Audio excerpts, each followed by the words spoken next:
15 বছরের নিচের বয়সের শিশুদের জন্য সোশ্যাল মিডিয়া ব্যবহার বন্ধ করে দিয়েছে সংযুক্ত আরব আমিরাত, যেটাকে আমরা দুবাই বলি।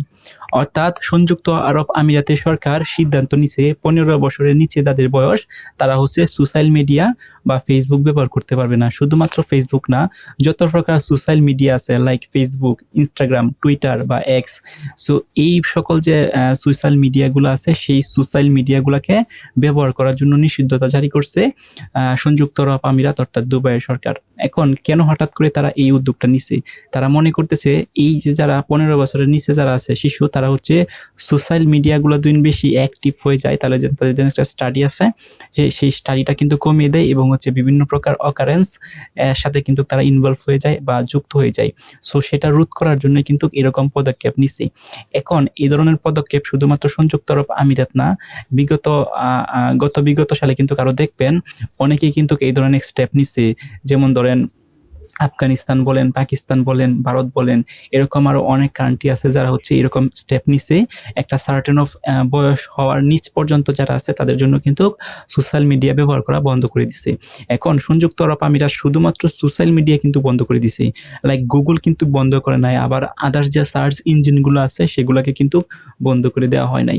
তো এটা কিন্তু এক প্রকার ভালো করছে, কারণ সোশ্যাল মিডিয়ায় কিন্তু বেশি অকারেন্সগুলো হয়ে থাকে এবং স্টুডেন্ট যারা আছে বা শিশু যারা আছে 15 বছর নিচে যারা আছে তারা কিন্তু সোশ্যাল মিডিয়াটাই কিন্তু বেশি ইউজ করে।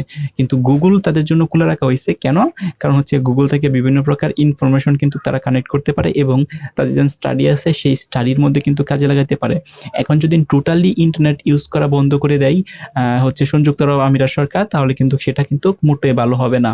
আর কিন্তু তারা এটা করতেছেও না, তারা শুধুমাত্র সোশ্যাল মিডিয়াগুলোকে বন্ধ করে দিছে।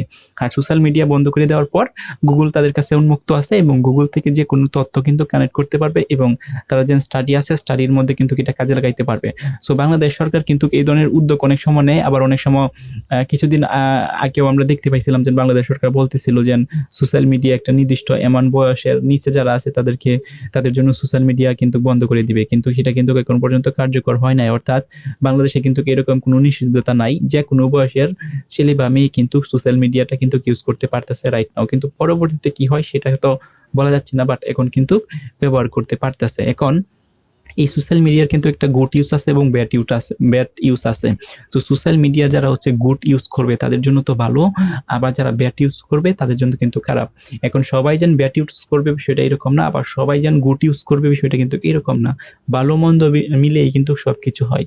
সো সোশ্যাল মিডিয়া হচ্ছে একটা সামাজিক যোগাযোগ মাধ্যম, সেখানে কিন্তু এখন রিসেন্টলি আরো শিক্ষা খাতের ব্যাপক পরিবর্তন আসছে। অনলাইনে ক্লাস বলেন, আবার হচ্ছে বিভিন্ন তথ্য বলেন, সবগুলাই কিন্তু এখন সোশ্যাল মিডিয়াতে বা সামাজিক যোগাযোগ মাধ্যমে আছে।